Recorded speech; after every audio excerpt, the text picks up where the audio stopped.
9.2 का next example है 11 integrate the following. तो यहाँ पर देखिए, ये भी अगर आप ध्यान से पीछे के वीडियो देखते आ रहे हैं तो आप खुद से सोच सकते हैं कि इस क्वेश्चन को कैसे टैकल करना है। वो कैसे, देखो हमने आपको बताया था इन जनरल स्क्वायर रूट को हटाने के लिए या फिर एक्सप्रेशन को सिंप्लीफाई करने के लिए, जैसे कभी भी 1 प्लस कोस टाइप और 1 माइनस कोस टाइप, इसी तरीके से 1 प्लस साइन टाइप और 1 माइनस साइन टाइप, अगर कोई एक्सप्रेशन आए तो उसको किस तरीके से हम टैकल करेंगे।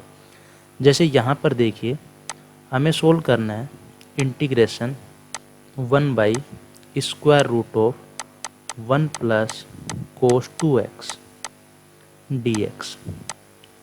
तो हम यहाँ पर कौन सा फॉर्मूला यूज़ करें कि 1 कैंसिल आउट हो जाए, सिंपल। तो अब जो चारों फॉर्मूले हैं ना कोस 2x के, वो हमने पीछे लिखवा रखे हैं इंटीग्रेशन वाले चैप्टर में, तो आप जाके देख सकते हैं। मैं यहाँ पर डायरेक्ट फॉर्मूला यूज़ कर रहा हूँ, तो कोस 2x का फॉर्मूला यूज़ कर रहा हूँ 2 cos square x minus 1 dx। तो क्या आ गया, ये 1 से 1 cancel, 1 by square root of 2 और यहाँ पर क्या बचेगा कोस स्क्वायर x। तो एक काम करते हैं, 1 बाई रूट 2 को तो इंटीग्रेशन से बाहर ले लेते हैं और अंदर क्या बचेगा 1 बाई, और ये बचेगा कोस x, क्योंकि स्क्वायर रूट से स्क्वायर कटेगा और 1 बाई रूट 2 बाहर ले लिया dx। अब ये क्या बच गया आपके पास 1 by root 2 integration sec x। और बच्चों जो sec x है उसका इंटीग्रेशन हमने आपको समझा रखा है, क्या था log sec x plus 10x।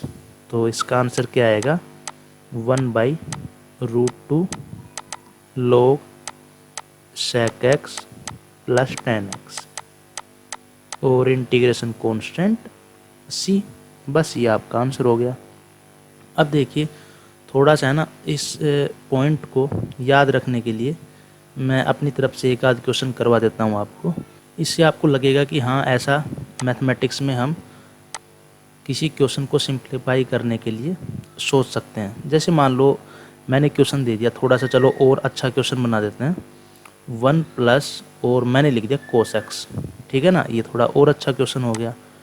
इसका कारण क्या है, देखो एंगल अब किस में जाएगा x/2 में। तो यहाँ पर हम इसमें क्या करेंगे, अच्छा एक काम करो, प्लस वाला तो कर ही लिया ना, तो प्लस वाला तो वैसे भी आप मेरे हिसाब से आप खुद से कर लेंगे। तो एक काम करो, मैं यहाँ पर क्या कर रहा हूँ माइनस। अब ये क्वेश्चन कम्प्लीटली चेंज हो गया, लेकिन कॉन्सेप्ट तो सेम ही रहेगा ना, कॉन्सेप्ट थोड़ी ना बदल जाएगा।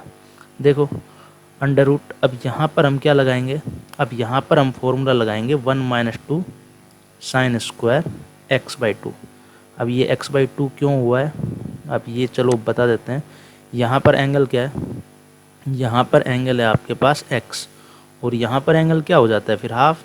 अरे ये जो फॉर्मूला हम पढ़ते हैं कोस 2x के, यहाँ पर 2x है तो यहाँ पर एंगल क्या हो गया हाफ।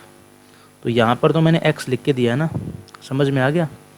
और ऐसा क्वेश्चन तो हम पीछे करवा चुके हैं, तो मैं तो ये रिकमेंड करता हूँ कि जो पूरी प्लेलिस्ट है उसको देखो, तो कोई कन्फ्यूज़न रहेगा नहीं कहीं पे भी। और dx, तो यहाँ पर क्या बचेगा बच्चों 1 by square root of 2 sine square x/2 dx। तो इस इंटीग्रेशन को अब हम क्या लिखेंगे, देखिए इंटीग्रेशन, अच्छा 1 बाई रूट 2 को मैं बाहर ले रहा हूँ, ठीक है। और यहाँ पर देखो आपके पास क्या बचेगा 1 बाई साइन x/2 और dx, और इसको क्या लिखोगे 1 बाई रूट 2 और ये क्या बचेगा कोसेक x/2 dx। अब ये क्वेश्चन मैंने क्यों लिया था, देखो क्योंकि मुझे जो लीनियर एक्सप्रेशन इंट्रोड्यूस करते हैं ना, तो वो यहाँ पर हम यूज़ कर लेंगे। जैसे मान लो मैं डायरेक्ट लिखना बताऊँगा ना आपको, क्योंकि ये तो मैंने बता दिया कि इंटीग्रेशन कोसेक x dx, ये क्या होता है, किसी को याद है क्या। अरे मैंने बताया था log cosec x minus cot x। तो क्या लिखोगे, log cosec x minus cot x. अब यहाँ पर है ना, आप ध्यान से देखो, यहाँ पर हमने x की जगह एक लीनियर एक्सप्रेशन इंट्रोड्यूस किया है x/2। यहाँ पर देखो, दिख रहा है ना, विजिबल है। तो यहाँ पर अब हम क्या करेंगे, ज़्यादा एक्सप्लेन करूँगा नहीं इसको, क्योंकि ये तो बच्चों वाली चीज़ है। क्या आएगा आंसर, 1/√2। अब देखो इसमें क्या करेंगे, अगर हम लीनियर एक्सप्रेशन इंट्रोड्यूस करते हैं, आंसर तो वैसे ही लिखते हैं, बस डिवाइड करते हैं किससे, जो आपका x का कोफिशिएंट है। x का कोफिशिएंट क्या है, 1/2, इससे हमने डिवाइड कर दिया। तो आंसर क्या आएगा, देखो ये जो 2 है ना ऊपर जाएगा, √2 से कैंसिल आउट होगा, क्या बचेगा √2, और यहाँ पर क्या बचेगा, log mod cosec x/2 minus cot x/2, और यहाँ पर इंटीग्रेशन कांस्टेंट c। बस ये आपका आंसर हो गया। तो आई थिंक काफ़ी अच्छा लगा होगा आपको ये क्वेश्चन देख के। और एक और चलो करवा देते हैं। मान लो ऐसा लिखा हुआ है 1 + sin x/2। देखो एंगल चाहे कुछ भी लिख लो, उससे कोई फ़र्क पड़ने वाला है नहीं। मैं इसमें क्या समझाना चाह रहा हूँ, इसको ध्यान से देखो बच्चों। बहुत सारे बच्चे जो 12th में होते हैं वो 11th की चीज़ें अच्छे से पढ़ते नहीं हैं, फिर एक्सपेक्ट करते हैं कि 12th तो हम बहुत अच्छे से पढ़ेंगे। देखो sin 2x है, इसको हम क्या लिखते हैं, 2 sin x cos x।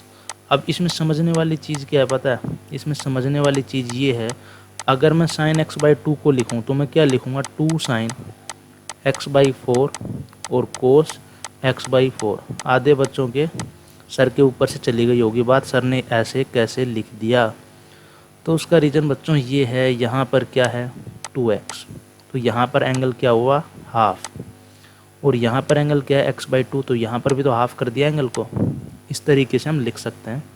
Trigonometry में खूब डिटेल में ये सब चीज़ें पढ़ाते हैं, यहाँ पर तो बस मैंने थोड़ा सा ही एक्सप्लेन किया है। तो इसको मैं क्या लिखूँगा, अब देखो, अब इसमें की पॉइंट क्या है, इसको तो मैं लिख दूँगा, मान लो चलो लिख देते हैं +2 sin x/4 और यहाँ पर cos x/4 dx। अब जो 1 है ना, इसको क्या लिखेंगे, एक्सप्लेन किया हुआ है sin स्क्वायर + cos स्क्वायर, लेकिन एंगल क्या लिखेंगे, x/4। क्यों, क्योंकि उससे ये फ़ायदा होगा जो अभी अगले लाइन में एक्सप्लेन करेंगे, sin square x/4 + cos square x/4। इससे ये क्या बन गया, integration sin x/4 + cos x/4 का होल स्क्वायर, और स्क्वायर रूट कैंसिल आउट हो जाएगा, तो क्या बचेगा, sin x/4 + cos x/4 और dx। अब तो अलग अलग इंटीग्रेट कर लो, साइन का क्या होगा, माइनस कोस, लेकिन ध्यान से देखो x की जगह क्या है, लीनियर एक्सप्रेशन, तो डिवाइड करना पड़ेगा 1/4 से, तो ये 4 कहाँ चला जाएगा, ऊपर में, तो मैं ऐसे लिख देता हूँ। ठीक है, थोड़ा सा शॉर्टकट लिखा है, थोड़ा एक्सप्लेन पहले मैं बहुत ज़्यादा कर चुका हूँ, तो यहाँ पर देख लो। और कोस का क्या होगा, साइन। लीनियर एक्सप्रेशन के बारे में ज़्यादा अब बातें नहीं करेंगे, पीछे के 3-4 वीडियो में यही तो समझाया, तो ये आंसर हो गया। तो समझ में आया ना कि जो यहाँ पर हमने ये सब पॉइंट्स बताए थे ये कितने यूज़फुल हैं, ये जो पॉइंट्स हैं। ऐसे करके देखो, अब ये जो क्वेश्चन है ना, यहाँ पर ये जो क्वेश्चन है, इसी में अब हम क्या कर सकते हैं, माइनस साइन इंट्रोड्यूस कर सकते हैं। यहाँ पर जो साइन है ना, ये पॉजिटिव, इसकी जगह हम माइनस भी कर सकते हैं, एक नया क्वेश्चन बन जाएगा। x/2 की जगह x कर सकते हैं, 5x कर सकते हैं, कुछ भी। तो ये जो फॉर्म है ये तो सेम रहेगी ना। तो आई होप ये जो क्वेश्चन है अच्छे से समझ में आ गया होगा। नेक्स्ट क्वेश्चन पे आ जाओ, एग्जाम्पल 12। तो यहाँ पर क्या करने वाले हैं, देखो, integration square root of sec x + 1 dx। क्या करेंगे बताओ, sec x को क्या लिखेंगे, 1/4 cos x प्लस 1 dx। अब इंटीग्रेशन क्या हो गया आपके पास, 1 plus cos x upon cos x dx। अब बताओ, अभी भी किसी को डाउट है क्या करने वाले हैं? आप डाउट नहीं होना चाहिए। इसका रीज़न क्या है, ऊपर हम फॉर्मूला लगाएंगे। बताओ किसका, 2 cos square x by 2 minus 1, 2 cos square x by 2 minus 1। इससे जो 1 है वो क्या होगा, कैंसिल, और अपॉन में क्या होगा आपके पास, cos x dx। 1 से 1 कैंसिल, तो देखो क्या आ गया, √2 में बाहर ले रहा हूँ, ऊपर बचेगा cos x बाई 2, क्योंकि पावर 2 कैंसिल आउट होगी ना रूट से, और नीचे तो रूट बचेगा ही, cos x dx। अब यहाँ पर समझने की बात क्या है, देखो जो cos x है उसका कौन सा फॉर्मूला हमें यूज़ करना चाहिए। तो उसके लिए देखो मैं बता रहा हूँ कि जो cos x है उसको अगर ऐसा लिखोगे 1 minus 2 sine square x by 2, तो उससे क्या होगा, अगर हम साइन x बाई 2 को कोई वेरिएबल पुट करें तो उसका जो डिफरेंशियल एलिमेंट है वो क्या आएगा, cos x बाई 2, और इंटू 1 बाई 2 भी आएगा, और dx तो वो तो अभी समझाएंगे लिख के। तो यहाँ पर जो ये है ना cos x बाई 2 dx, ये क्या हो जाएगा, एलिमिनेट। जैसे मान लो अगर किसी को समझ में नहीं आ रहा, देखो समझ में तो तभी आएगा जब आपको cos x के सारे फॉर्मूला याद होंगे। उससे क्या होगा, डायरेक्ट आप सोचोगे कि कौन सा फॉर्मूला यूज़ करें और उससे क्या बेनिफिट होगा। तो यहाँ पर देखिए हम इसको लिख रहे हैं स्क्वायर रूट ऑफ 2, और यहाँ पर integration cos x by 2 upon square root 1 minus 2 sine square x by 2 dx। तो यहाँ पर हम क्या कर रहे हैं, देखो जो आपका साइन x बाई 2 है इसको वेरिएबल t पुट कर रहे हैं, तो डिफरेंशियल एलिमेंट क्या आएगा, cos x by 2 into 1 by 2 dx equals to dt। तो यहाँ से हम लिख सकते हैं cos x by 2 dx equals to 2 dt। तो इंटीग्रेशन क्या हो गया हमारा, देखो यहाँ पर था √2, तो लिखो √2, और फिर ये जो 2 लिखा हुआ है ना इसको भी लिख लो, क्योंकि ये भी तो आएगा 2, बाहर ले लिया ना इसको। अरे यहाँ पर देखो ध्यान से, cos x बाई 2 dx जो लिखा हुआ है इसकी जगह हम क्या रखेंगे, 2 dt, 2 को बाहर ले लिया, और अंदर इंटीग्रेशन क्या बचेगा, dt upon square root of 1 minus 2, और यहाँ पर देखो साइन स्क्वायर x बाई 2, तो क्या लिखोगे, t स्क्वायर। अब देखो ये बहुत अच्छी फॉर्म लिखी हुई है, मैं यहाँ से आपको क्या समझाना चाहता हूँ उसको ध्यान से देखो। यहाँ पर मैं ये समझाने की कोशिश कर रहा हूँ कि integration 1 upon square root of 1 minus x square, ये क्या होता है बताओ। कहेंगे सर कुछ भी नहीं, बहुत सिंपल है, साइन इनवर्स x प्लस सी। तो मैं कहूँगा अगर बच्चों x की जगह मैं इंट्रोड्यूस कर दूँ, अब x की जगह इंट्रोड्यूस करने का मतलब क्या है, देखो x की जगह ही लिखना है, स्क्वायर फिर उस सभी का होना चाहिए। जैसे मान लो मैंने लिखा 5x प्लस 2, तो ये सही लिखा हुआ है, तो क्या लिखोगे answer, sine inverse 5x plus 2 upon 5, क्योंकि x के कोएफिशिएंट से डिवाइड करना है ना, प्लस सी। तो यहाँ पर एक प्रॉब्लम हो रही है, वो क्या है, देखो ये जो है ना 2, अगर मान लो कुछ ऐसा लिखें इस तरीके से होल स्क्वायर टाइप में, और अंदर कोई लीनियर एक्सप्रेशन आ जाए तो कोई प्रॉब्लम नहीं है। जैसे देखो मैं इसको लिख के बताता हूँ फिर ज़्यादा समझ में आएगा। जैसे मान लो ये ऐसा है dt by square root of 1 minus, अब मैंने क्या लिखा इसको, √2 t का होल स्क्वायर। समझ में आया।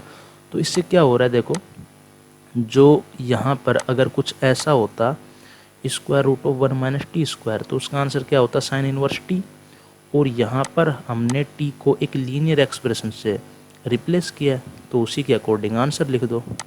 तो क्या आएगा, 2√2 साइन इनवर्स एक्स मीन्स जो भी है √2t और प्लस इंटीग्रेशन कांस्टेंट c, लेकिन हमें डिवाइड करना है जो t है ना उसके कोफिशिएंट से।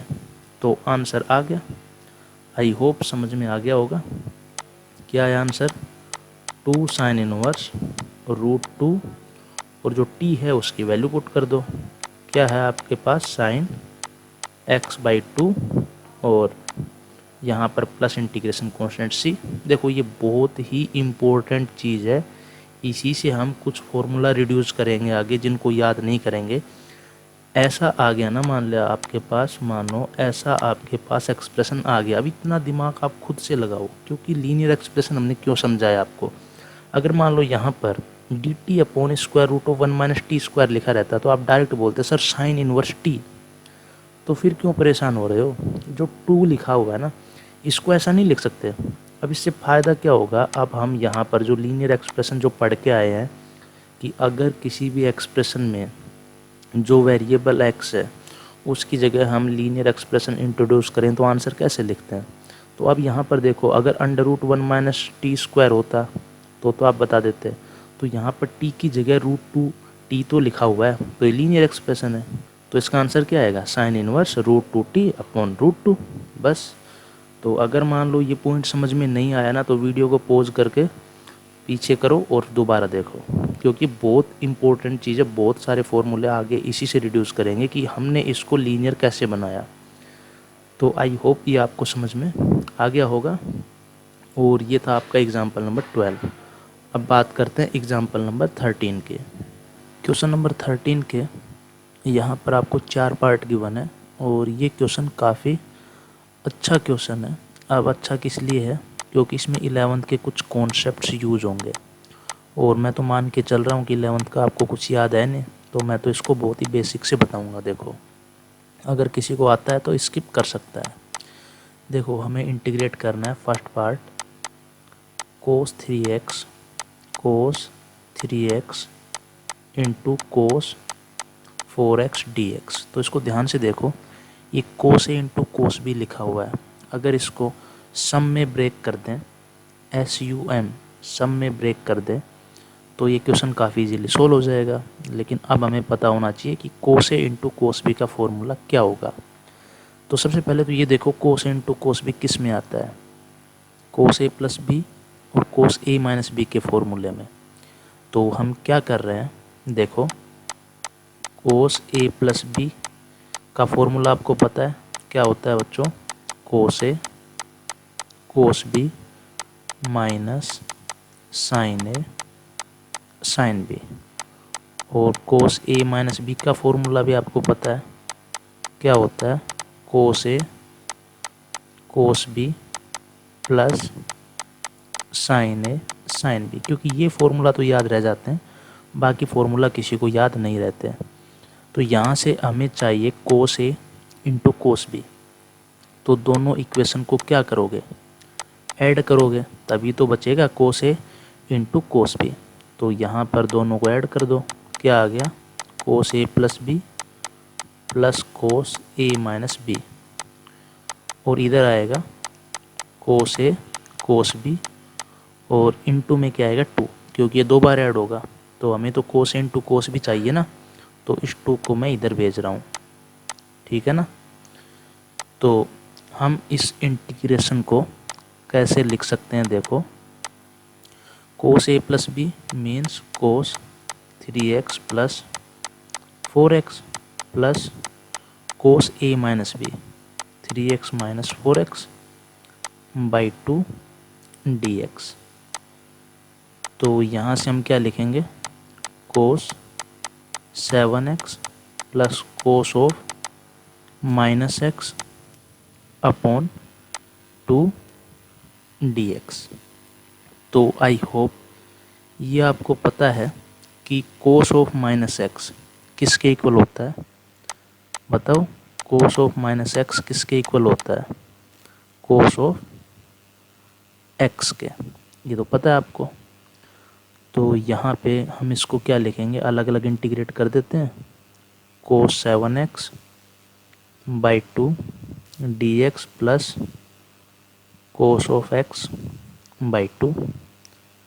तो क्या आंसर आएगा, कोस का क्या होता है साइन, साइन 7x, और लीनियर एक्सप्रेशन है ना 7x, तो 7 से डिवाइड करोगे और नीचे क्या लिखा हुआ है 2, तो क्या होगा 14, और इसी तरीके से साइन x बाई 2 और प्लस इंटीग्रेशन कांस्टेंट c, ये आपका आंसर हो गया।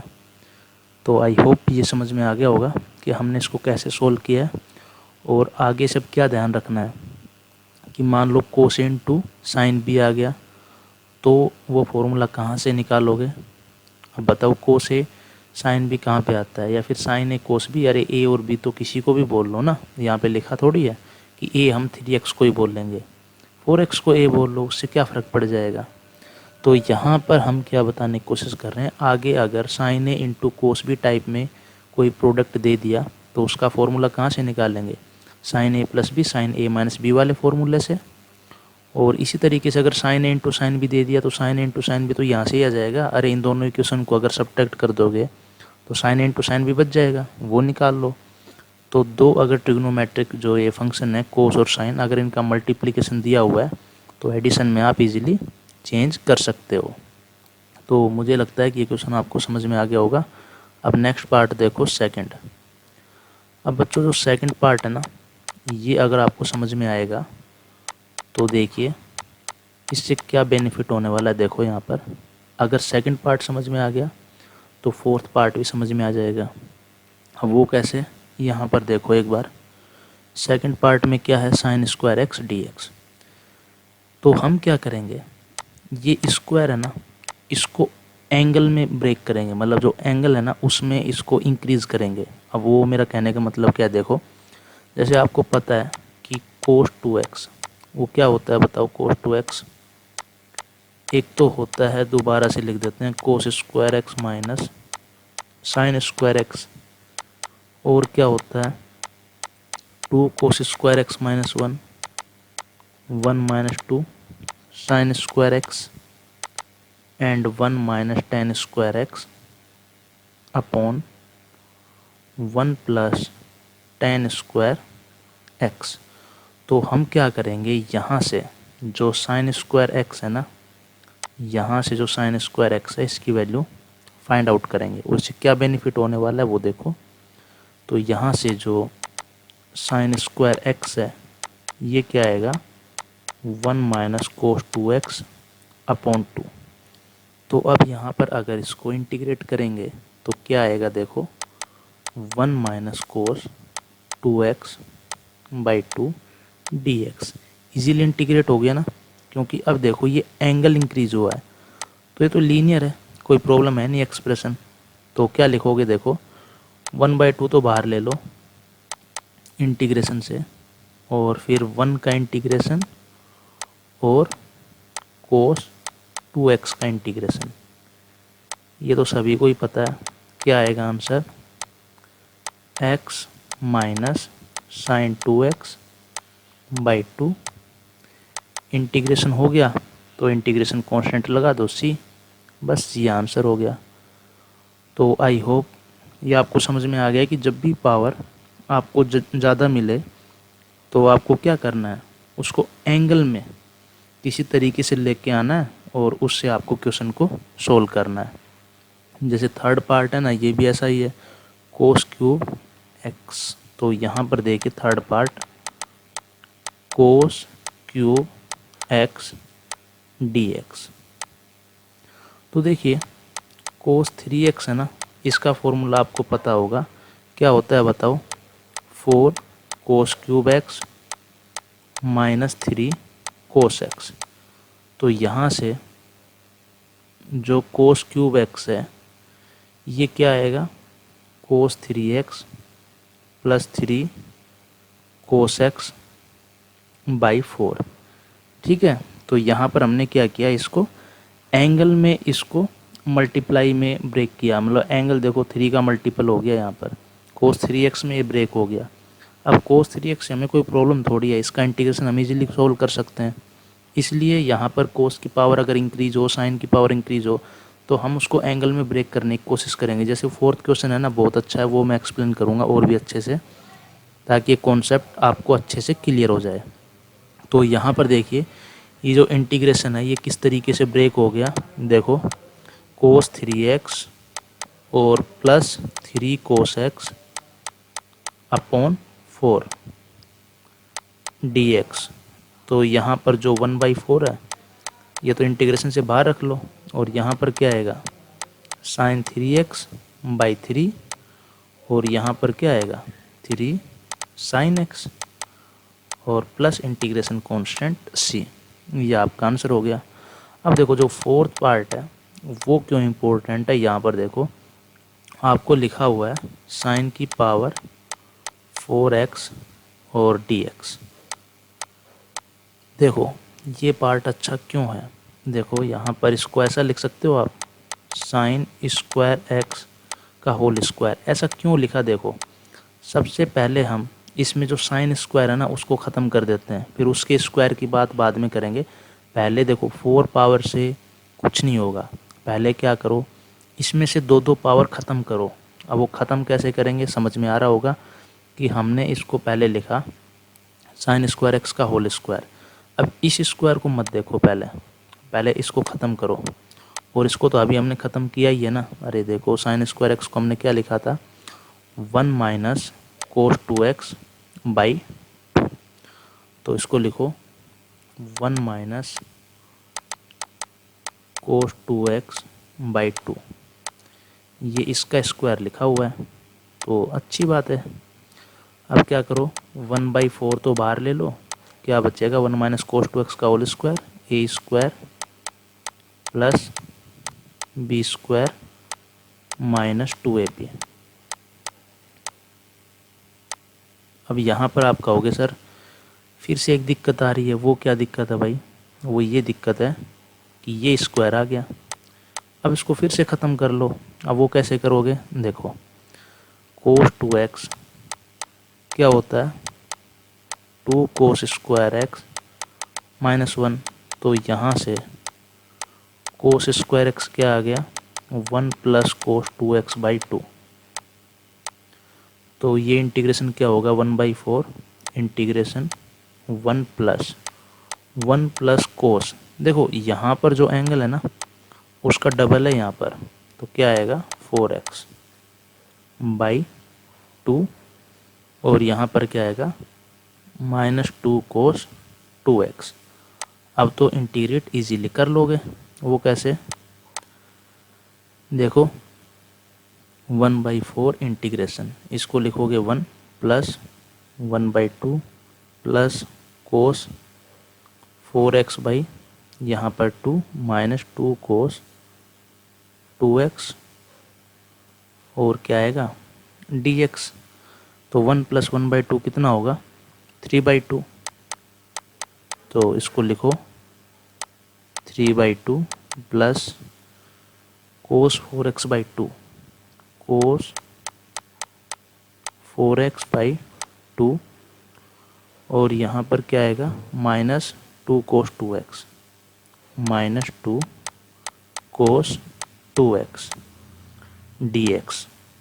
अब अलग अलग इंटीग्रेट कर लोगे ना 1/4 क्या आएगा ये 3/2x प्लस यहाँ पर क्या आएगा साइन 4x/4 और आएगा, और 2 नीचे है तो क्या होगा 8, और -2 साइन 2x, और बाई क्या आएगा 2, और प्लस इंटीग्रेशन कांस्टेंट c। तो अब ऐसा कर सकते हो इस 2 से ये 2 कैंसिल कर लो, और 1/4 से अगर अंदर मल्टीप्लाई करना चाहो तो कर लो, और नहीं चाहो तो मत करो। आंसर आपका आ गया है +c। अब देखो मैं अगर आपको कोई क्वेश्चन देना चाहूँ तो आप क्वेश्चन ट्राई कर सकते हो साइन की पावर 6x का कैसे इंटीग्रेशन करोगे, कोस की पावर 4 का कैसे इंटीग्रेशन करोगे। ये क्वेश्चन पूछा जा सकता है आपसे कि कोस की पावर 4x का इंटीग्रेशन करो। सेम प्रोसीजर है, दिमाग लगाओ कैसे करेंगे। क्योंकि यहाँ पर देखो सोचने का जो तरीका था वो क्या था, जो हमने सेकंड पार्ट किया ना साइन स्क्वायर x, उसी का ही तरीका हमने यूज किया है। पहले साइन स्क्वायर x को ख़त्म किया और उसके बाद एक स्क्वायर यहाँ पर आ गया, इससे हमें प्रॉब्लम हो रही थी, तो इसको वापस पहले वाले तरीके से ख़त्म कर दिया। लेकिन यहाँ पर देखो, यहाँ पर x है, यहाँ पर क्या आपके पास x, तो यहाँ पर एंगल क्या हो गया, यहाँ पर एंगल हो गया आपके पास 2x। तो यहाँ पर आपके पास 2x है, तो यहाँ पर एंगल क्या होगा बच्चों, यहाँ पर एंगल होगा आपके पास 4x। बस ये कॉन्सेप्ट है, क्योंकि एंगल डबल होगा ना, यहाँ पर डबल हो रहा है तो यहाँ पर भी डबल होगा। ऐसा नहीं कि इसको cos 2x ही लिख दोगे। तो आई होप ये जो क्वेश्चन है समझ में आ गया होगा। तो जो एग्जांपल्स हैं वो आपके कवर हो चुके हैं। अब बच्चों जो नेक्स्ट वीडियो डिस्कस करेंगे ना, उसमें हम 9.2 एक्सरसाइज के अनसॉल्व्ड क्वेश्चन सोल्व करेंगे। और बच्चों मुझे यहाँ पर एक पॉइंट और बताना था। देखो यहाँ पर जैसे जो थर्ड पार्ट है ना, cos cube x D x, cos cube x D x, third part है आपका cos cube x D x. अगर कोई बच्चा मतलब दिमाग लगाना चाहिए इंटीग्रेशन में, वैसे भी कोई बच्चा अगर सोच पाता है तो बहुत अच्छी बात है, नहीं सोच पाता है तो यहाँ पर आप देख सकते हो हम इसमें क्या करेंगे। मान लो हमने cos square x into cos x लिख दिया इसको। अब ऐसा क्यों लिखा अभी समझ में आ जाएगा, क्योंकि सब्स्टिट्यूशन मेथड आपको सिखाया है ना, तो इसको हमने लिख दिया 1 माइनस साइन स्क्वायर एक्स। और यहाँ पर क्या आएगा, कोस एक्स डी एक्स। अब इसको ऐसा लिख सकते हो ना, cos x minus sine square x into cos x D x. अब इस इंटीग्रेशन को अलग अलग कर लो, क्या आएगा, cos x D x minus integration sine square x, और यहाँ पर क्या आएगा, कोस एक्स डी एक्स। देखो जो पहला पार्ट है ये तो इजीली सोल्व हो जाएगा, और दूसरा पार्ट भी इजीली सोल्व हो जाएगा। क्यों, क्योंकि साइन एक्स को क्या मान लोगे, टी। जैसे यहाँ पर देखो जो इंटीग्रेशन है ये क्या आ गया आपके पास, कोस एक्स डी एक्स, और यहाँ पर हम क्या कर रहे हैं, sine square x cos x D x. Sine x को मान लो टी, तो यहाँ से डिफरेंशियल एलिमेंट क्या आएगा, कोस एक्स डी एक्स बराबर डी टी। तो integration cos x D x. अब देखो साइन एक्स को हमने क्या माना, टी, तो टी स्क्वायर, और ये किस में चला गया, डी टी में। तो आंसर क्या आ गया, कोस एक्स का क्या आएगा, साइन एक्स, और माइनस टी की पावर 3/3, और प्लस इंटीग्रेशन हो गया, इंटीग्रेशन कांस्टेंट सी, तो क्या आ गया, साइन एक्स माइनस, अब यहाँ पर क्या आएगा, साइन की पावर 3x/3 और प्लस इंटीग्रेशन कांस्टेंट सी।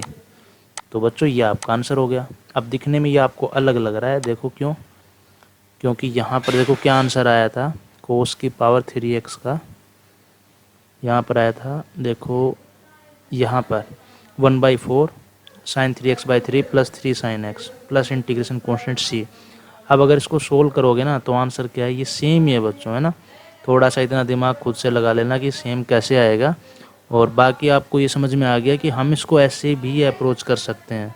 तो इंटीग्रेशन को सोल्व करने का कोई एक ही मेथड नहीं है कि आप एक ही मेथड को ब्लाइंडली फॉलो कर रहे हैं। हाँ अच्छी बात है, अगर आप उसको खुद से अप्रोच करके आंसर ला पा रहे हैं तो बहुत अच्छी बात है, लेकिन उसको दूसरे वे में भी सोचना चाहिए। इसलिए मैंने ये मेथड नंबर 2 आपको दिखाया है कि आपको ऐसा लगे कि हाँ हम इसको ऐसे भी तो कर सकते थे, यहाँ पर हमने सब्स्टिट्यूशन मेथड का यूज़ कर लिया आगे चल के, ठीक है ना।